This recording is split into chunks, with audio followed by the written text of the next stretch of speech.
8 business schools, collaborating on new research, reaching out to all 8 schools' influential alumni communities, developing a best practice toolkit for businesses. Visit our website to find out more and see details of our new webinar series, Business Schools for Climate Leadership. Climate leadership to the power of 8. Good morning, good afternoon, good evening, wherever you are. Thank you for joining this 4th webinar of the new group, Business Schools for Climate Leadership. I'm Peter Tufano, the former Dean of Saïd Business School at the University of Oxford. As Dean, it was my responsibility to advance the interests of my school, my students, my alumni, my faculty. But at the same time, in class, we teach our students that the solution to systems problems lies in substantive collaboration beyond our boundaries. The implications of climate change for our planet, for humanity, societies, businesses, households can't be overstated. The recent Intergovernmental Panel on Climate Change, or IPCC report, makes clear the dire consequences of our continued pouring of greenhouse gases into the oceans and atmospheres. The extreme weather, heat domes, floods, droughts, storms that we've experienced in the past year, compounded with the problems of COVID, are a taste of what's ahead.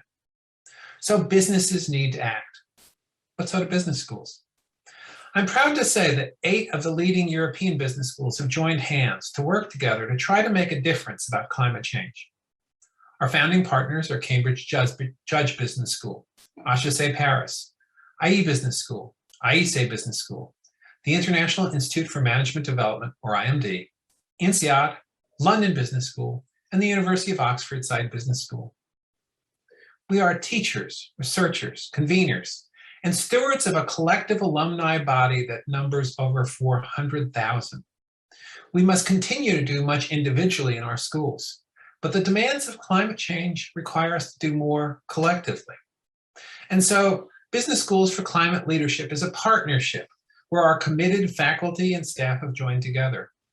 Initially, we're producing a climate toolkit for business leaders, which will formally launch at the UN COP meetings on the 10th of November in Glasgow, Scotland, at the Sustainable Innovation Summit in partnership with Intent. In the run-up to COP, we're holding a series of unusual webinars with faculty from multiple schools presenting alongside one another with perspectives from both outside in about how external implications of climate change affect business, and from inside out, how businesses might need to cope with and change and help arrest the harmful effects of climate change. As I said, this is our 4th webinar, all of which are available on our website, bs4cl.org. In our first webinar, we had a great session with Mike Rosenberg from IEC and Mark Sgillet from INSEAD, moderated by Catel Legulvan from INSEAD, looking at some of the macro implications of climate change. How does climate change amplify some of the already heightened tensions arising from inequality and geopolitical instability? Our second webinar highlighted the work of Conchita Caldon and her colleagues from IE, moderated by Knut Hannes from IMD and by me. What technologies and innovations are available to address the issues raised by climate change? Our third webinar focused on nature-based solutions and the need to decarbonize, led by our colleagues Jennifer Howard-Grenville from Cambridge and Daniel Habir from HEC, moderated by Mike Rosenberg from IE. Question there is, what's the core science and hence business urgency behind both decarbonization and nature-based solutions, which go beyond greenhouse gas emissions to consider biodiversity and other looming ecological catastrophes? So today and tomorrow, we look inside the firm. Today, how do businesses create new business models to capture the opportunities presented by the climate emergency? And the flip side of the same coin, how do firms measure and manage the risks faced by climate? Transition risks, fiscal risks, and other risks. I'm honored today to be joined by my colleagues from IMD, Professor Knut Hannes, the London Professor of Sustainability at IMD and a longtime BCG strategist, and by Natalia Olenek, who's the head of sustainability at IMD, where she works on research and programs. Joining me from Oxford Saïd is Professor Annette Mikes, who is an expert on risk management, management accounting, and accounting for sustainability. Annette, Richard Barker, and I co-authored the Toolkit chapter on risk management and climate. So before I turn it over to Knut and Natalia to start, a word on housekeeping. After some initial remarks, it'll be over to you. Please post your questions on social media platforms, and then I will make sure to ask them to the panel. You can ask questions via the chat function on whatever platform you're watching. Please keep them brief and tell us both who you are and where you're from. Well, let's get started. Over to you, Knut and Natalia, to get us started. Thank you so much, Peter. And I just want to start by saying this feels really meaningful. We're addressing an issue which is kind of a uniquely important one. We know we can't address it alone. We have to work together.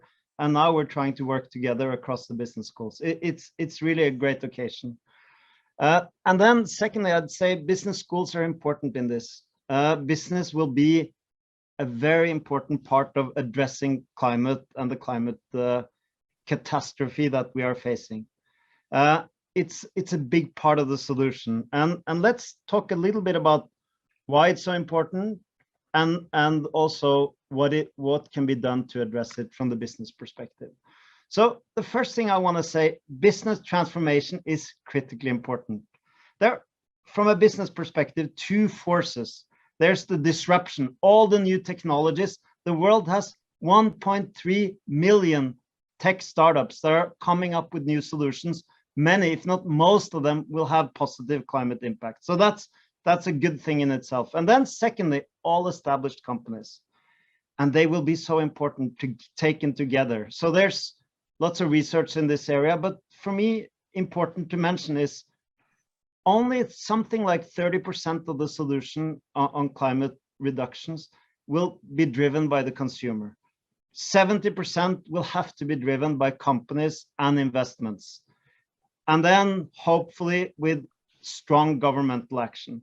Why is business so important? Well, business is important because business can scale, change fast and adapt and drive new innovations. And that's really the force we have to unleash. And there are huge opportunities. So it feels like we are having two sides of the same coin here. One is the anxiety and all the kind of uncertainties related to climate change. On the other side of the coin, there are all the opportunities as well.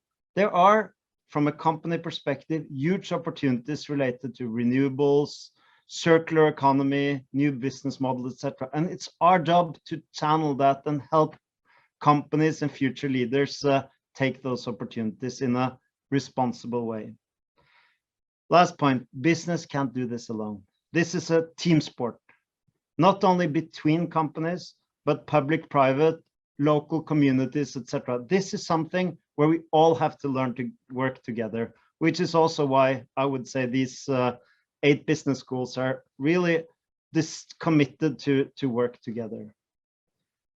Business transformation. If you look at all our companies, you know, in the European Union, there are 500,000 companies there are 500,000 companies that need to be transformed.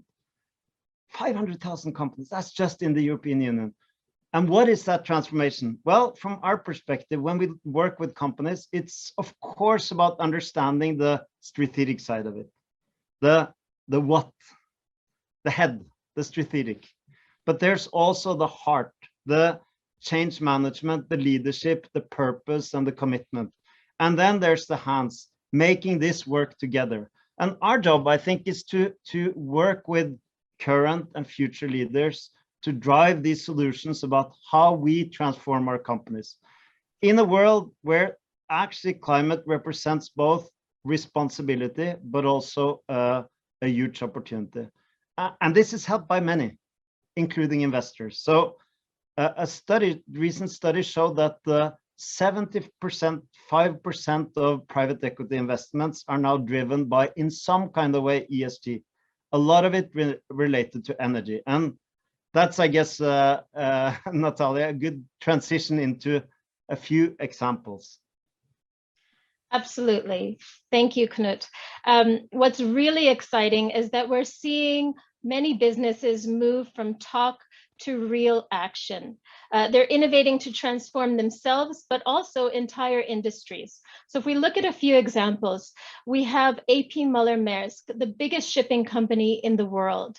Their ambition is to decarbonize shipping. That's a huge task. As a first step, they've ordered 8 large vessels that will be running on carbon neutral fuel. But they can't do it alone. Their Center for Zero Carbon Shipping is uniting stakeholders throughout the supply chain to help support this transition. Then there's Royal DSM. Royal DSM is supporting the shift from intensive farming methods to regenerative agriculture. The company is reducing the environmental footprint of the dairy industry. They're cutting the production of methane by cows by introducing innovative animal feed. And then there's Nestle, the global food and beverage giant that is located here in Switzerland. They're noticing a substantial shift in consumer preferences towards sustainable products. And so they're investing a lot into research into how they can transfer all of their packaging into either recyclable or reusable packaging within the next few years. Now, none of these companies have all the answers. They're not perfect. However, they are asking some bold questions and creating some unique partnerships in order to scale their impact. And it's quite interesting, Natalia, that if you look at sort of the examples over the last decade, I'd say that if we kind of go back 10 years, we looked a lot at the sustainability crisis. And of course, they occur still, but maybe to a lesser extent, maybe we have learned something. In any case, we're now increasingly starting to understand and learn from sustainability successes as well. And successes are not the idea. Successes are the scaling of the idea into something bigger. But this is learning as we go. And there are so many issues we have to go deeper into, and so many concerns business leaders have to think through as well. So we wanted to mention 3, but there are many others as well. The first one is, what are the social consequences of the transition? What is a just transition? What is it that happens around the company as a consequence of the changes taking place due to the renewables revolution, due to new circular solutions, etc. So that's important. That's something that has to do with the existence of the company and the social license of the company over time. Second topic is the circular economy. The circular economy has huge potential. In the US, 28% of all waste is recycled, whereas 80+% could be used profitably in recycling. So we have lots of things we can do. I also saw recent studies showing that 39% of the energy challenge can be solved partly through circular solutions as well. So this is a big one. And we see very interesting new business models emerging as a consequence of us thinking differently around the circular economy. Big one. Third one is, I think we're a reflection of that, is systems. Solving climate, addressing climate is a systems challenge. No one company can solve it alone. Companies can't solve it alone. We need the partnerships and we need the different players to play along. And we need to learn. That's kind of the missing equation of leadership development in some ways, something we have to take into account, that we need to teach future leaders not only to run their company, but also to lead, shape, and craft systems for finding bigger solutions. But all of this taken together is really business finding a new job to be done and leadership developing to do that job. And this, the digital booklet we're doing together, the 8 schools, has different chapters. Some are outside in, some are inside out. This one on the business transformation. I think we're working together to create learning, knowledge, and a new dialogue around key issues on climate, including the issue of business transformation. It's almost like the ultimate leadership challenge of our time, Peter. Well, great. Natalia and your co-author, Julia, thanks for that contribution. We'll have a chance to ask many questions in a moment. As you point out, we have to think about systems, because not only as business schools do we have to train people to be successfully individually and in teams and in their organizations, we also need them to train them in order to be successfully at the systems level. So I mentioned at the beginning that risk and opportunities are two sides of the exact same coin. Because the future is uncertain and because we have agency, we can and must deal with future uncertainties. And in Business Schools for Climate Leadership, we see climate as the defining element of that future. If we look at the risk side of the coin, what are the risks that firms are dealing with in terms of the climate? How do they measure these risks? And organizationally, how will they deal with them? This question is the one that Annette, who's about to speak, has been studying along with me and with Richard Barker, and it's a major part of her research agenda. So let's flip for a moment from opportunity to risk and understand risk management in a time of climate emergency. Over to you, Annette. Thank you, Peter, and thank you, Knut and Natalia, for setting this up so nicely. We do know there are a lot of opportunities out there. We do know that there are projected investments in the range of $1 to $2 trillion a year being directed into the green energy transition. But we are probably right to ask, what are the risks to this transition? Because the biggest risk that we are running as society is that we are not going to make use of the next decade, which is supposed to be a critical decade on the way to decarbonization. And the reason I'm saying we have a reason to worry is that we have been before. In 2006, after some significant increase in climate change awareness following works like Al Gore's Inconvenient Truth, we have been here. The economist Nicholas Stern and his working group identified the challenge of climate risk as an economic issue, and in 2006 they issued a report calling on governments and businesses to invest in the range of about 1% of the GDP for the coming 20 years in order to undertake the clean energy transition. They also quantify the opportunity cost, the cost of not acting, which they put at 20% of GDPs. So we seem to have a clear reason to act on the call for reacting to climate challenge. And yet that didn't happen. 2016, we took a 10-year stock of developments, and for various reasons, we were disappointed. Still $1 trillion a year went into subsidizing the fossil fuel complex.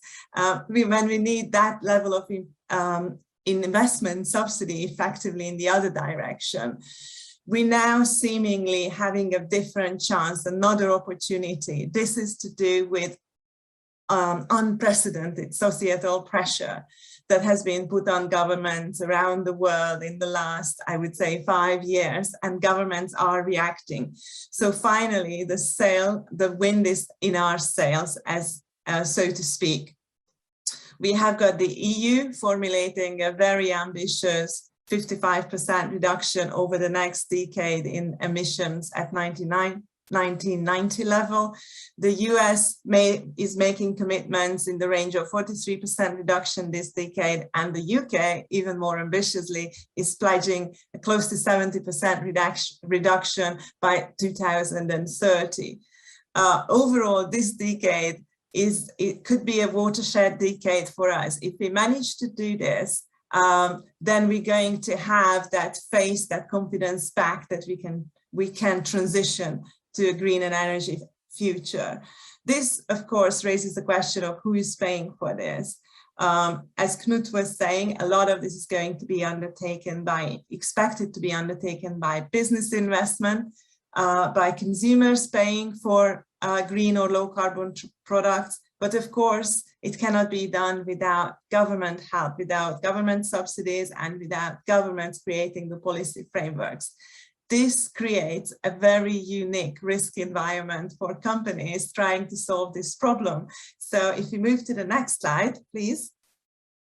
I'm going to be able to look inside companies and see what they are doing on their risk management front related to climate risk.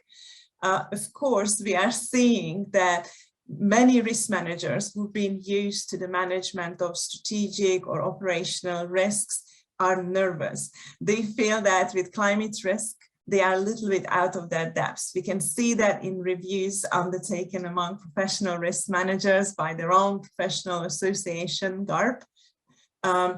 85% of people are feeling that they will need additional knowledge. So there is a corporate expertise gap in this area, which of course we need to fill. Business schools have an opportunity here to step up and educate not just risk managers, but the managers of the near future to understand climate risk, not just as a business and economic issue. Of course, it's an opportunity, but it also has got elements of geopolitics, trade policy, and of course we need to get a better understanding of the science behind it. Another reason why risk management managers and perhaps executives are nervous about climate risk is that in this domain they are being asked to deal with a system level issue with the tools and approaches of an individual company, which is of course a mismatch of levels of analysis. This means that corporations, as Natalia said, need to step outside their comfort zone and start interacting and liaising with other corporations, other business associations, lobby groups, and institutionally important actors such as governments and regulators and higher level governmental agencies such as the EU. So they need to undertake the institutional work that will create the policy framework within which they can respond to the climate risk challenge.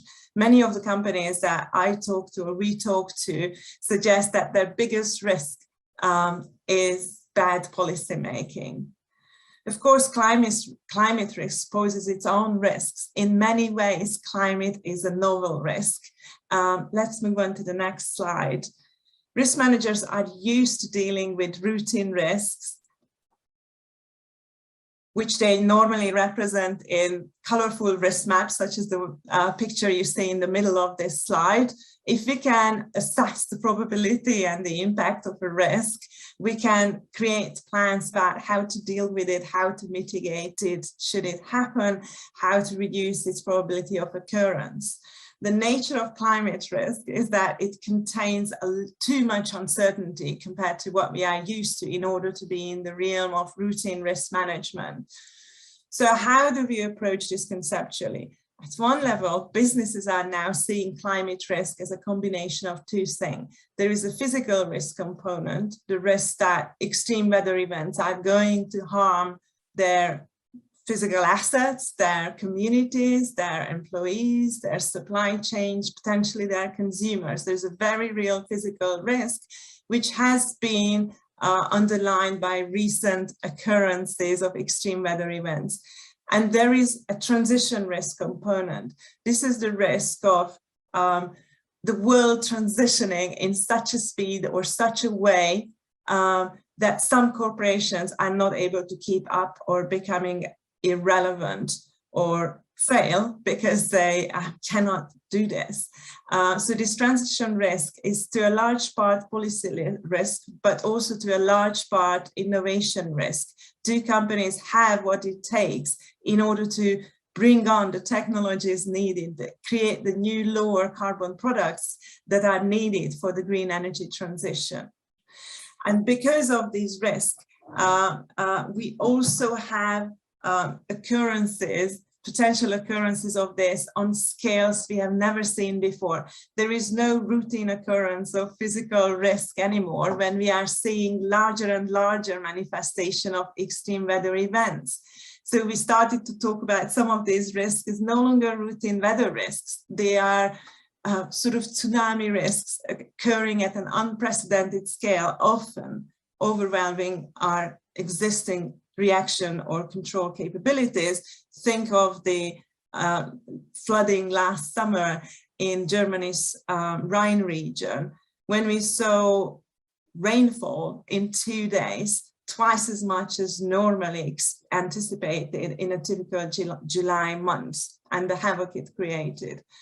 We can also think of climate-related risks in combination, in very unexpected combinations that can create so-called perfect storms in the risk space. So we could have extreme weather events like droughts coupled with economic and social events such as food shortages or food price rises, leading to social unrest or even forced migrations. These combinations are very complex, very difficult to anticipate, and when they occur, again, they threaten to overwhelm our control capabilities. And finally, we mustn't discount the possibility that there could be real black swan events related to climate risk, partly because scientists are telling us there are some trigger points and threshold events that even them cannot predict should we reach those thresholds. So overall, from a risk management point of view, we have to keep a very open mind of what are those threats that we need to face here. From a risk management point of view, however, there is also another side of this. There is also the opportunity side of things. Businesses that are reacting in time, capturing the kind of wave of social demand for action, might actually come out on top of these events and are able to help us bring about the technologies that over the long term will reduce the probability of terrible, disastrous, novel risks occurring in this space. Shall we move on to the next slide? Okay, so how can businesses do this?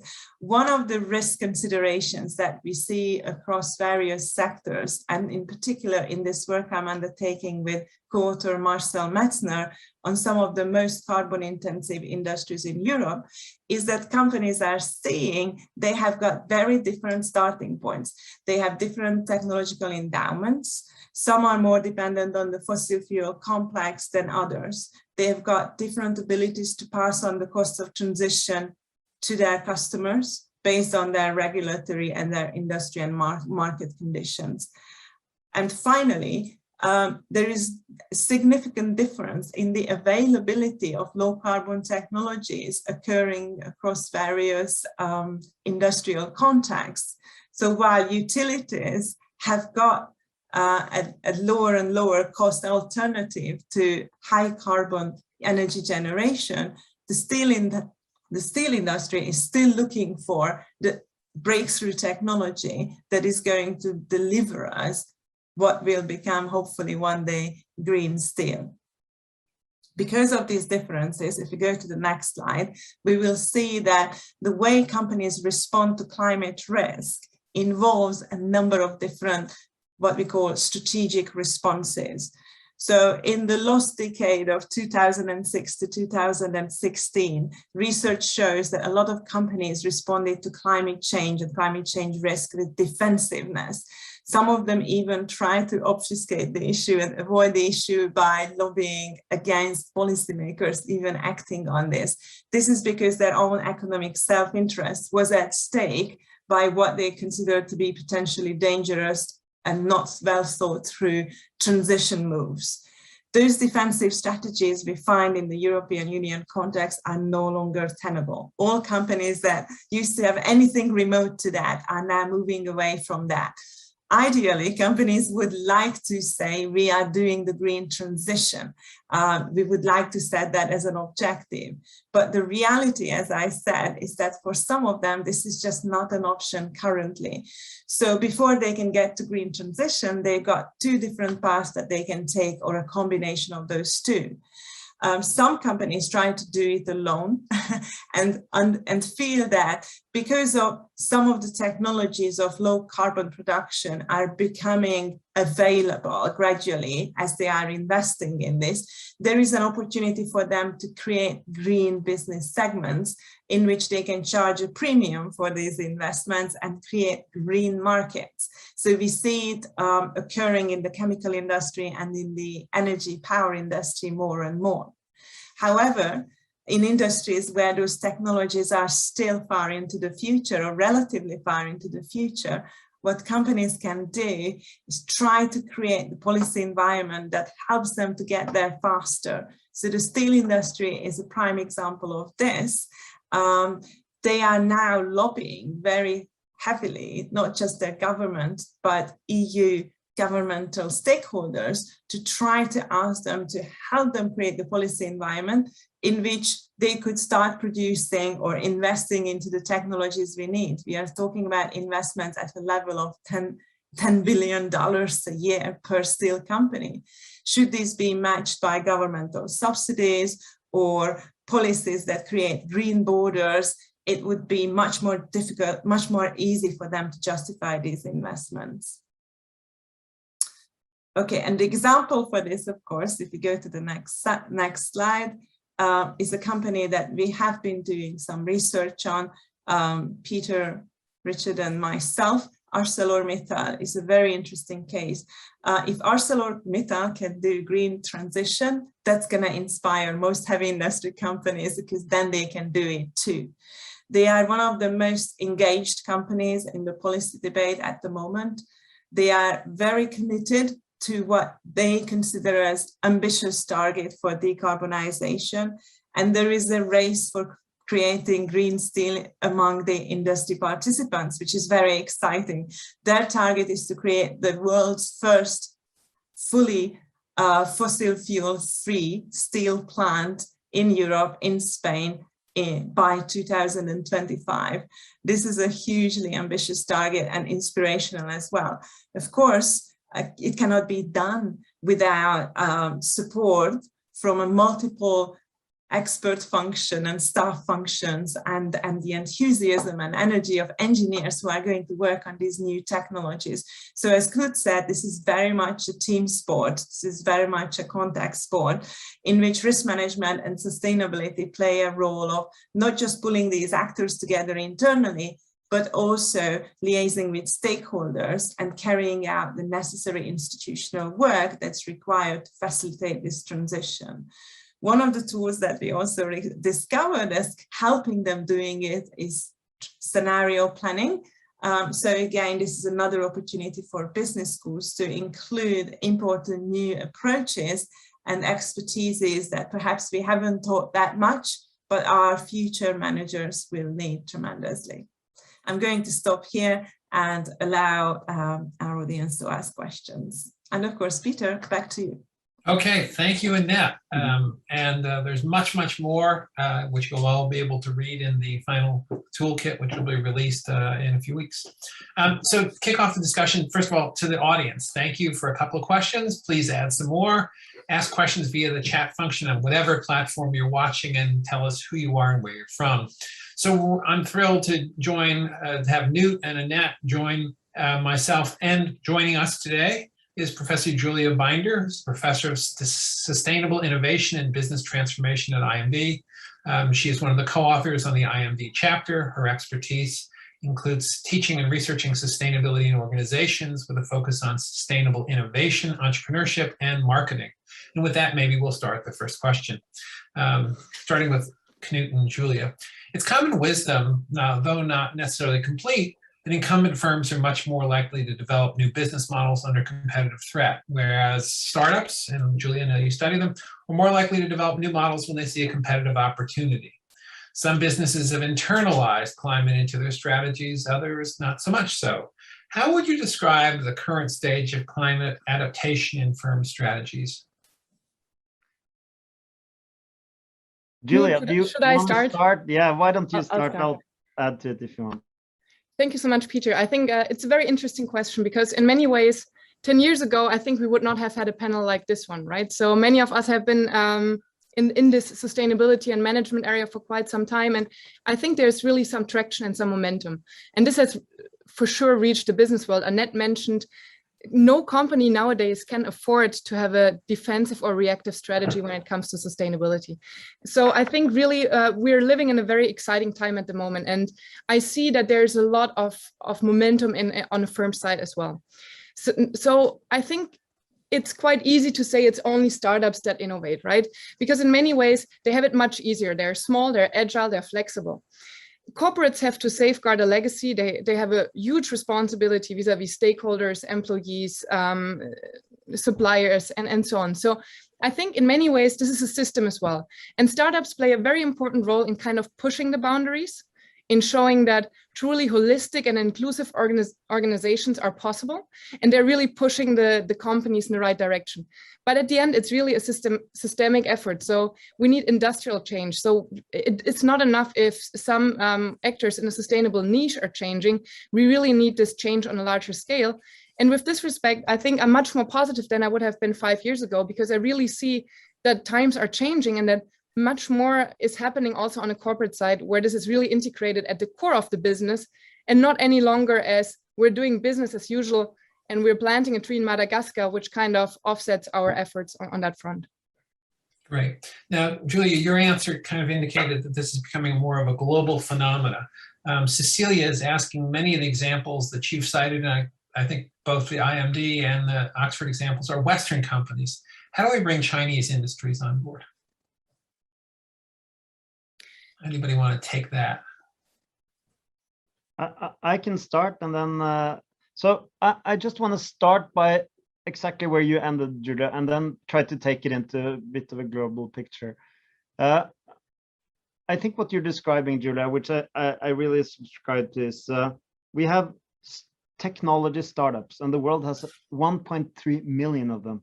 They are, for large part, disruptors. They create what's new. And then we have all established, large and medium-sized established companies. They are renewers. They need to renew themselves because we can't just keep doing what we're doing today. So this, taken together, is a massive force. This is a global phenomenon, and climate is a global phenomenon. And that's what we're increasingly seeing. So, Peter, we had a discussion around IFRS, you know, the accounting standards on Friday.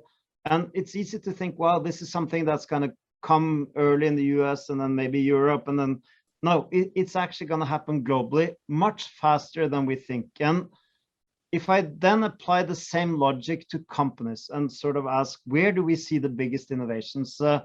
I would say we see enormous energy related innovations coming out of China, in the other places in Asia, no doubt. We see it, of course, in the US, but also South America. There will be pockets of innovations globally, and we will need them because they, in many cases, solve different problems.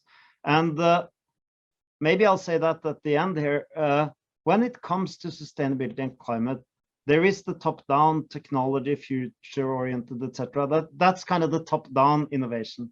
But then there's the bottom-up, local communities dealing with the here and now, dealing with the scarcity issues, coming up with more efficient local solutions, etc. That's the bottom up. The world needs both, and we find both if we look across the world. And I think that's the picture which is emerging, Peter. Great. Let's stick on that for a moment, and I want to take a question that Eric's asked and combine with, you know, kind of an intro by me. At business schools, we often talk about how it is that we're changing students' mindsets. For example, you know, having them have a growth mindset where they see themselves as an opportunity for change and improvement. Recently, I was talking to the head of sustainability for a major consulting firm, and he said that some firms view this issue as climate as a burden, others see it as a risk or a threat, and yet others see it as an opportunity.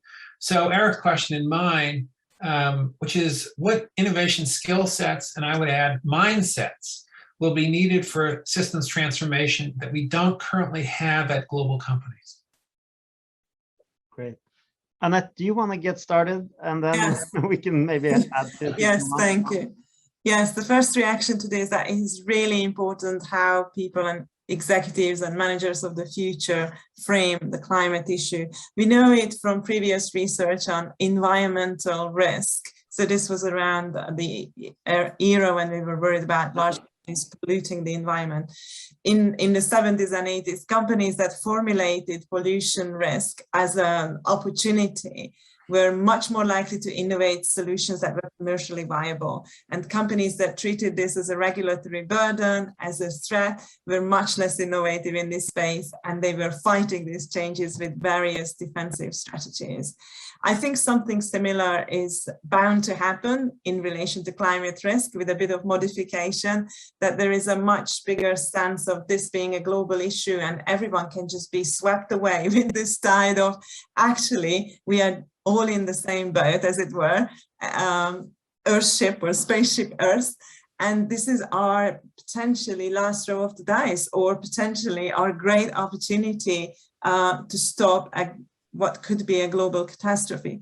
Now, pulling it back a little bit to today's world, there is no doubt that there is an institutional environment still out there around companies that makes them feel a lot of pressure for short-term financial performance. So no one should underestimate, the logic of, or the pressure of shareholder imperative, the shareholder value imperative that's still out there in force.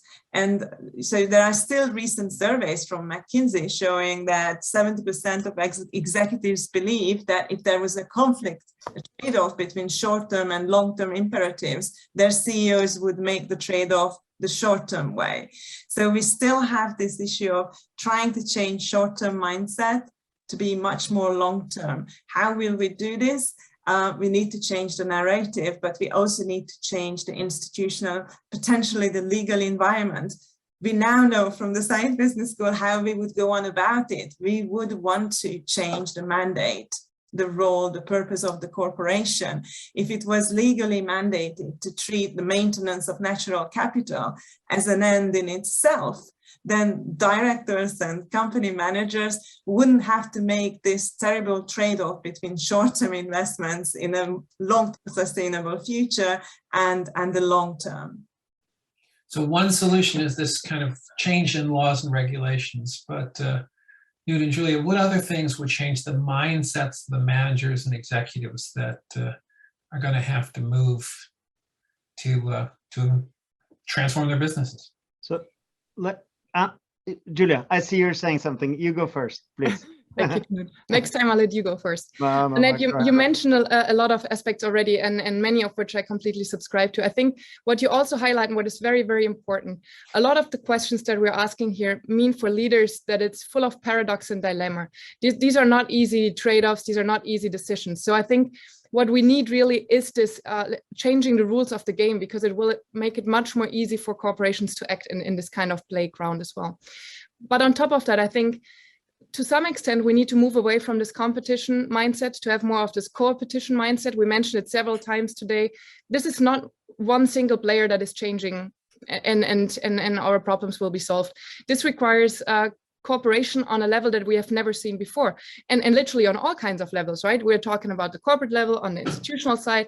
So it really requires a co-opetition on a completely novel level. And this doesn't mean that we don't need to have any competition, but we don't need to compete on sustainability. We don't need to compete when it's about saving the planet, right?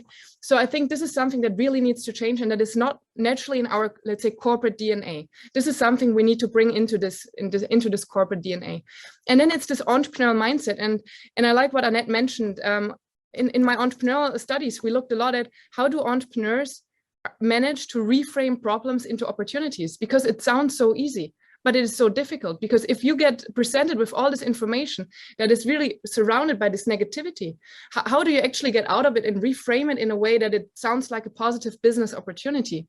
And I think in many ways the SDGs have helped to pave the way in this direction, because they really provided this more of a communication tool of this is something actionable, and we can contribute in a meaningful manner, and this is something positive. And I think we need much more of this, and we need to bring it much more in the corporate world, that basically the SDGs and the sustainability challenges we are facing are at the same time the biggest pool of business opportunities. And there's so much money that investors would be happy to invest in solutions of that sort as well, that I think it's really about changing the narrative alongside changing the regulatory environment. Great, thank you, Julia. Knut, did you want to add in? I just wanted to mention that not only do we want to teach students, leaders of the future, a different mindset, but I think they already have a different mindset. I think they actually want to work in places that they can be proud of, that have a purpose, that are trying to be part of the solution, etc. So I think across the world, we are seeing this kind of move towards a different mindset. It's not making profit short term, but it's also taking a responsibility for some of these huge challenges. And that's good because business has to step up to it, I would say. So we tend to, as participants in this initiative, have that growth mindset or optimistic mindset, but there's some of the evidence is not as positive. So let's at least deal with that. And so first I'll ask a question about your toolkit, and then I want to pick up some of the questions in the chat. So in the toolkit chapter that IMD has put together, that's going to be launched again on the 10th of November at the Sustainable Innovation Forum at COP26, you lay out a timeline for some other historical social innovations that got embedded in business activities. And if I read it correctly, for example, the recognition of the link between tobacco and cancer and the changes in business have taken decades. We don't have decades for the climate issue. So how do we accelerate the action around climate in a way that doesn't follow the same path that we saw between tobacco and cancer, or what Annette pointed out, which is a decade lost between 2006 and 2016?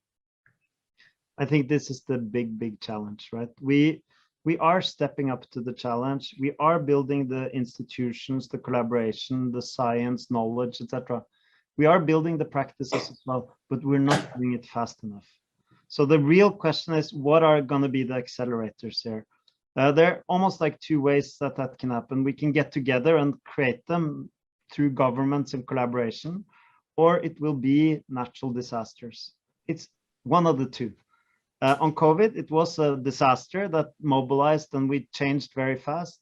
On climate, hopefully we can do many of the changes we need to do before we absolutely have to. And I'd say we already have to, but from a kind of extreme perspective have to.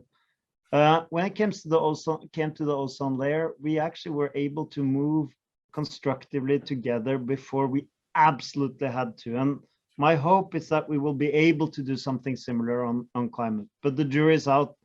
The real question is speed here, I think, the real question. Others? Maybe to add to this, I think two dimensions, and one was mentioned by Knut already. The sense of urgency is very important. And I think this is what we've really seen with COVID. If there is a sense of urgency, we can get together as a global community and solve problems in record time in a very innovative way. So I think it's a matter of putting climate really on the agenda, and this globally, and this is across industries and sectors. And the second one is technology from my perspective. I think technology is one of the aspects.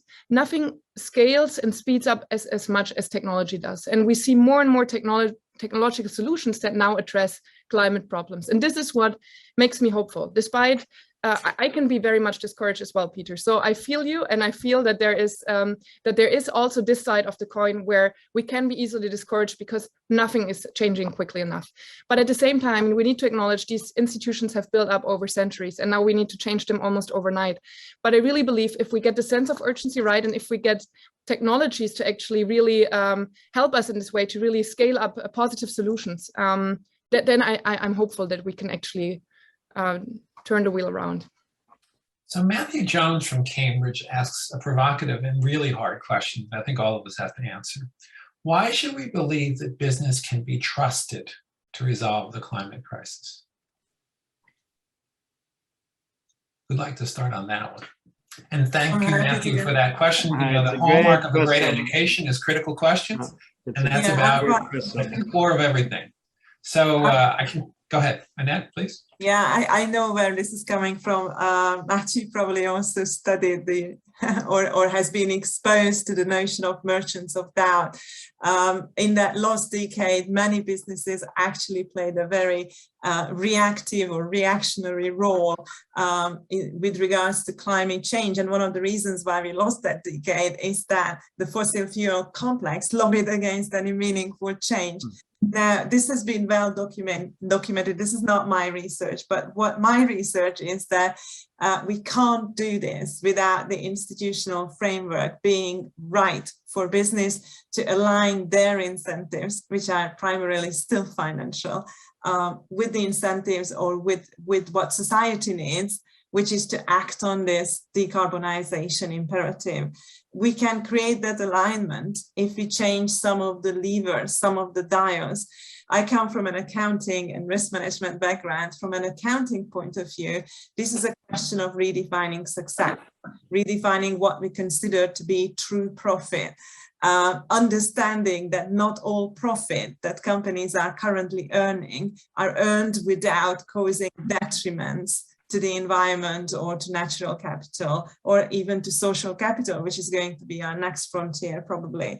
So the challenge is an accounting challenge, and at some level, and if we were able to carry out the transition from current accounting to what we here at Saïd Business School call sustainability accounting, that would move. That would change a lot of the dials that we are looking at. So for example, imagine a profit figure that internalizes the negative externalities that companies are imposing on climate or on their ecological environments. This will require, of course, a completely different skill set added to the current skill set of accounting. But in our assessment, this is not impossible. It's challenging, but it's doable. Another part of it is, of course, counting emissions. If we want to clamp down on emissions, we need to have a reliable measurement system that allows companies to set sensible targets. And we know that the current GHG protocol is not sufficient for most companies to translate or create even those targets for themselves. We need to move accounting to focus to make sure that we can count emissions, not just at the corporate level, but also at the level of individual products. So we will be able to count emissions across the value chain. Is this doable? Yes. Is this difficult? Yes. But we do have the background to it in the form of inventory accounting, in the form of understanding how activities are occurring in a company. Recent publication by one of our university colleagues, Kartik Ramana, with an HBS professor, Bob Kaplan, is talking about this. So from an accounting point of view, I feel that by changing these frameworks, changing this definition of success, we can also change the incentives of business. So with accounting, we can hold firms accountable, but I don't think that gets us all the way to the trust question that Eric asked. So let me take a quick stab, and then maybe Julia wants to continue on it.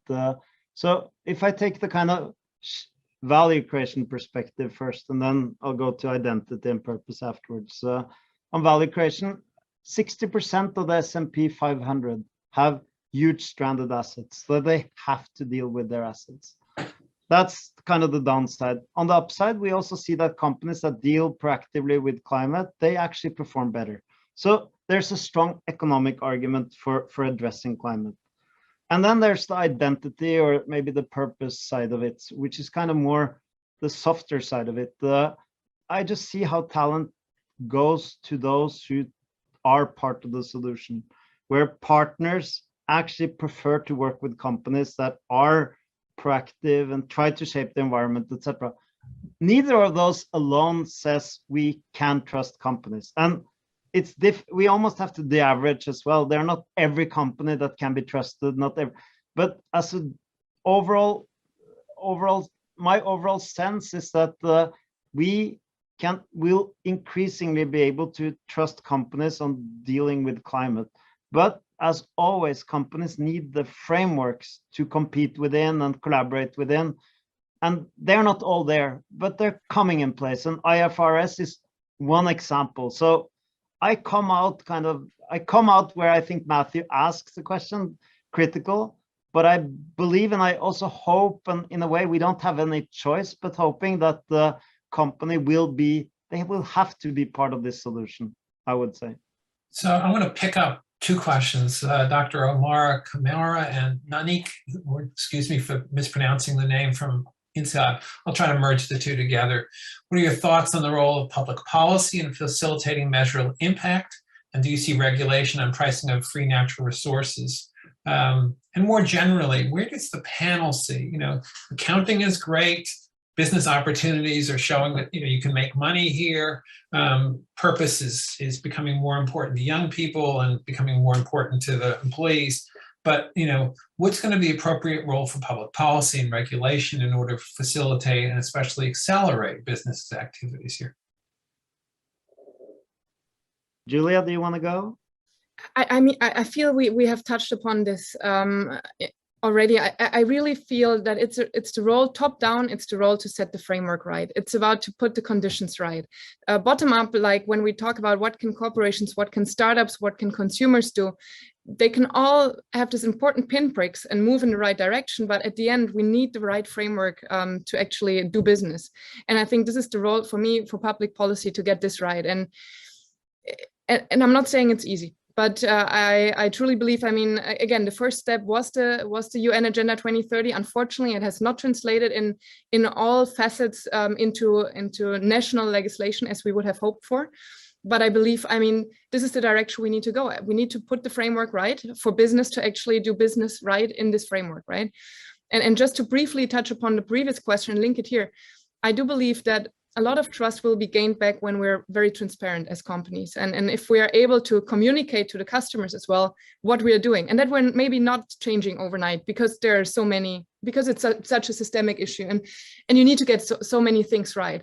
But I believe that open and transparent communication, and whether this is part of public policy or corporates, would actually help to gain back trust, a lot of trust that has been lost over the last decades, where there was a lot of greenwashing that basically did not help us to move in the right direction. Great. From my point of view, may I just add to that? We have research that shows that public policy works best when it combines both sticks and carrots. So in this climate change space, you would expect that public policy will be formulated around taxing carbon emissions in a way that incentivizes companies to make the right investment choices, shift away from fossil fuel-based electricity generation and into clean energy. But also there could be carrots. There are already proposals out there about how you can give benefits to companies that are good at drawdown. So there is this notion of the carbon coin, for example, rewarding firms for drawdown, or there is the notion of course, working with companies, facilitating the technology by creating grants and subsidies. So when you take all these policy measures in combination, I think we have got a better chance of creating the alignment that's needed for us to trust business better. Great. And Peter, just to build on that very quickly, I just saw a recent study by McKinsey where they say that the demand for carbon credit is going to go 15 times, so grow 15 times by 2030 and 100 times by 2050. And that says something about this acceleration we're part of. So, I mean, I think that's an important part of this. What are the drivers of change on the policy level as well? Absolutely. As researchers, we can look at things like, you know, how carbon credits are traded, how that system works, cap and trade, taxation methods. Someone asked a question about CDM, the clean development mechanism, why that didn't work as much as it could have. But in the last 2 minutes or so, what I'd like to do is to give, you know, Annette and Newt and Julia a last word in terms of kind of your takeaways from the work that you've done so far. So a minute each or a little bit less. Maybe start with you, Julia. So I think what is important is to understand that we're dealing with a very systemic issue, and that we need to understand ourselves as embedded actors in this change and in this transformation that we're currently seeing. I do believe that we have reasons for hope. We see in many ways that startups are pushing the boundaries, that businesses transform, and some of them really transform from, let's say, oil and gas to become the leader in renewable energies. So I think what we see is that there are really reasons for hope that business can transform, that business do transform. And I think there's still lots to do and lots to achieve. And many of the topics we picked upon is getting the framework right. And I think even with this respect, what I see positive is in Germany, for instance, all companies at the German index basically have required the new government to actually set more and clearer regulations on sustainability, because they want to act in this framework and they want to have a clear framework to act upon. So I think there are reasons for hope, but I still acknowledge that we have a long way to go. Hope, but a long way to go. Annette, over to you for a brief comment. Okay, my takeaway so far, this is a deeply values-based discussion, not just value at risk, but there are multiple values at risk here. Among them, of course, are how we think about the ecological or the natural environment as something that that should be formulated as an end on its own right. So once we go through that value transition, we've got a much better chance of treating it not instrumentally, but in a way that allows us to responsibly maintain it. Another value that we have been underestimating so far is future generations. I think it's fair to say that, you know, by the discounting method, economists have basically turned away from future generations, but we should not blindly believe that they will be just richer and more powerful than with us. We are responsible for them as well. And as the Iroquois nation says, we are working for the 7 generations before and after us as well. Okay, Knut, last word. Yeah, I think from my perspective, with climate comes a new job, but also a new purpose for business schools. And we have to take it, and we can't take it alone. So I'll actually end by thanking Annette and Peter and Julia for collaborating. I think that's the best way we can address this. Well, I will pick up from there. Thank you, Knut. Thank Julia. Thank Natalia. Thank Annette, Richard, who's not on screen, and all of our colleagues across the Business Schools for Climate Leadership Network. So given that we're out of time, I don't want to say much more other than perhaps we as business schools can do our part in making a difference, not only doing our own work, but in joining forces in research, teaching, convening, and stewardship. So please join us tomorrow for our next and final webinar in this series, October 26th at 12:30 UK time, where I will be joining Knut and our colleague from LBS, Professor of Economics, Lucretia Reichland, to discuss the role of accounting in driving change in business around climate. You can join that discussion and also watch all of our prior webinars on our website, bs4cl.org.